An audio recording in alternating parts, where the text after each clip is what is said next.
and dolphins, sea lions and seals.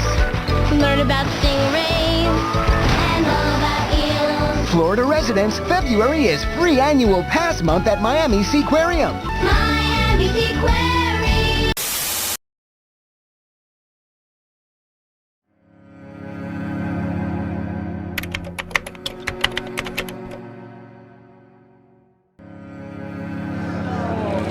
Oh my God, you say hello, Lolita.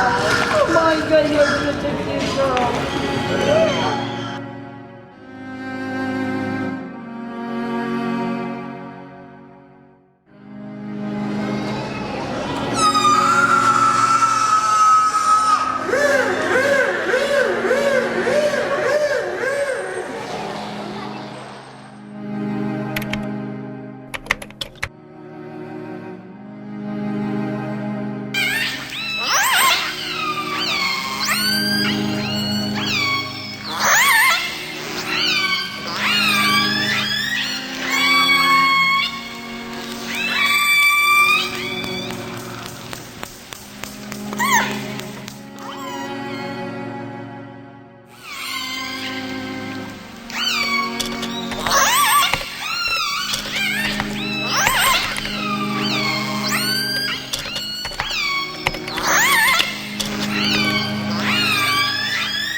Opening its doors on September 24, 1955, Miami Seaquarium was the world's largest marine life attraction, housing a variety of marine mammals and fish. Although it is no longer the world's largest oceanarium, the park still holds a significant distinction amongst the other sea parks of the world. Miami Seaquarium is home to the oldest killer whale in captivity, Lolita. On an August day in 1970, one of the first large-scale orca captures took place in Puget Sound, just off the coast of Washington state. Several young calves were stripped from their families and sold to different sea parks, becoming the hottest new animal attractions. Of the several orca calves captured, only one remains alive today. Her name is Tokatai, otherwise known by her stage name, Lolita. And now, it's time to meet the biggest star in Miami.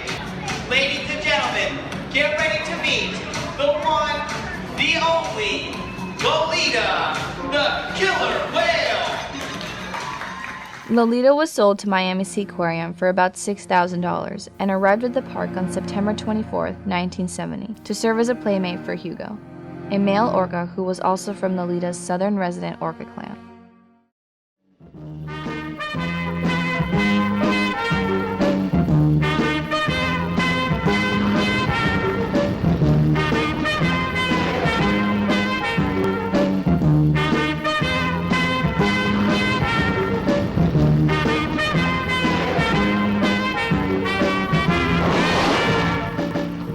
Este cetáceo, llamado orca, y conocido en los países anglosajones como ballena matadora, es una novedad del Seaquarium de Miami.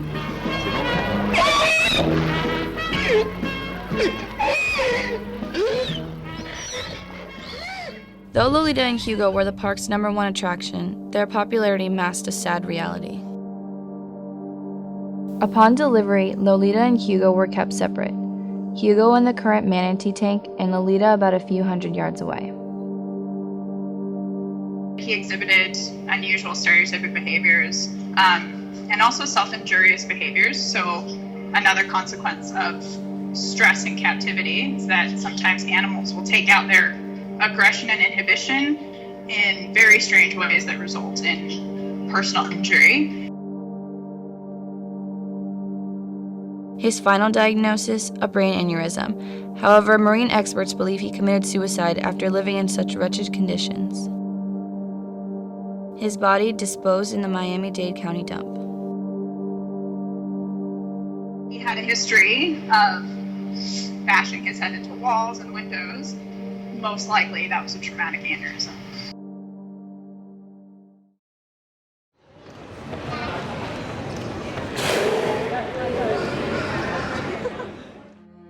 35 years after Hugo's death, Lolita still has not seen another orca. She currently resides with a group of Pacific white-sided dolphins in a tank that is already not up to code. Being that Lolita is approximately 21 feet long and 7,000 pounds, the dimensions of a tank for a whale of that size must be at least 48 feet wide in either direction, with a straight line of travel across the middle. Barricaded by a worker's wall in the middle of the tank, Lolita's swimming space is only 80 feet long and 35 feet wide, with its deepest point being about 20 feet deep. On average, an orca along with its pod can swim about 100 miles a day, swimming along the currents of the deep sea. In order for Lolita to accomplish that goal daily, she would need to swim about 6,600 times back and forth against the longest end of the tank every day. Even if you had all the nourishment to survive, like, forever, you'd eventually get bored just living in your house your entire life. Like, I think that's something that people, like, they don't really understand when they go to places like SeaWorld, they just go there and leave, and then they don't really think about, oh, the whales are trapped here for their entire lives swimming in this, pool.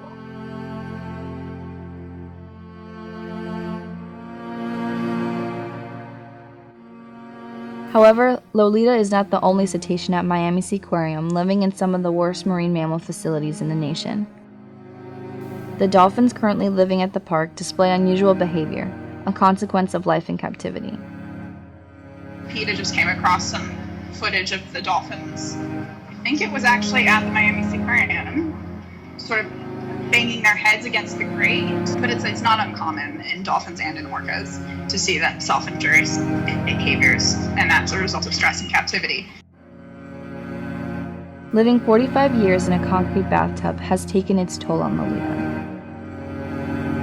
Her clicks and tones bounce back against the concrete walls, while the sounds of feverish visitors strike from above. However, Lolita still recognizes the calls of her family. Lolita has demonstrated that she remembers her family's calls. I think there was a study 10 years ago where her family's calls were played to her. She recognized them immediately and reacted, like, in a very powerful way to them. However, there is the possibility that because she was so young when she was captured, and because she's not lived with any other orcas for several decades now, that behaviorally she would not be able to adapt. There is a possibility. We simply won't know unless we try. I mean, that's the bottom line. The plan for Lolita's return into the wild has been devised not only by marine mammal activists, but those of the scientific community as well, who have strategized a step-by-step plan to successfully relocate Lolita back to her home. We come out here every weekend to show support for Lolita and all the animals that are tortured and captive. We have an orcanetwork.org. You can look up all the information on what we're doing, where CPEN is, and what's going to happen. But soon enough, we're going to shut this place down. Do you guys think that she would be healthier here or if she was in the ocean? Maybe in the ocean, because I see it's alone in the pool. It's sad. So I think it's better in the ocean. There's this well-developed plan that was created by experts such as Howard Garrett of Orchid Network. She'd be rehabilitated in a coastal sanctuary off the coast of Orcas Island in Washington. And when the time is right, she'd be given the choice of going back to open waters if she so desires, and throughout the whole thing she'd be monitored by veterinary staff.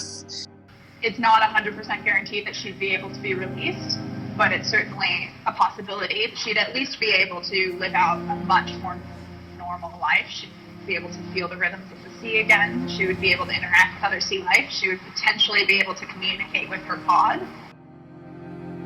Captivity is not education. Did you tell your son that, or your daughter? That the animals are dying. Orcas don't belong in captivity. There are certain animals that we just cannot provide what they need in terms of their immediate, even their most basic needs. With the help of multiple social media platforms, awareness of Lolita's condition have spread worldwide. I think there's been a real paradigm shift in the way people are thinking.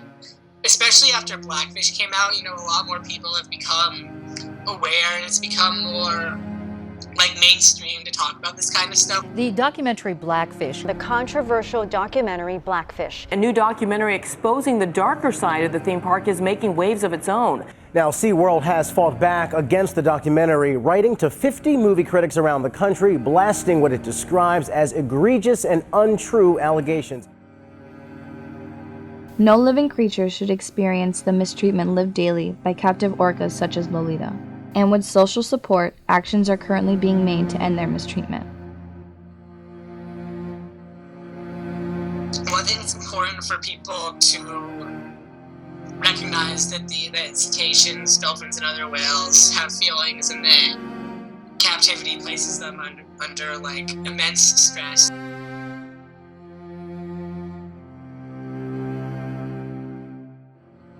It's basically, time to phase out keeping cetaceans in captivity. 50 years ago, there was something to be learned from keeping them in captivity, but now I don't think there's any more really significant scientific value in keeping them in captivity. I think it's purely just for exploitation and entertainment now to make a profit. We demand transparency from corporations, and I think that pressure from our generation, which is only growing in power and strength every day, is going to make the ultimate, it's going to lead to their demise. It's going to make the ultimate difference. To see Lolita finally free. Free to live out her days with her orca clan, to feel the rhythms of the sea again, to put an end to this marine tyranny. That is the true goal.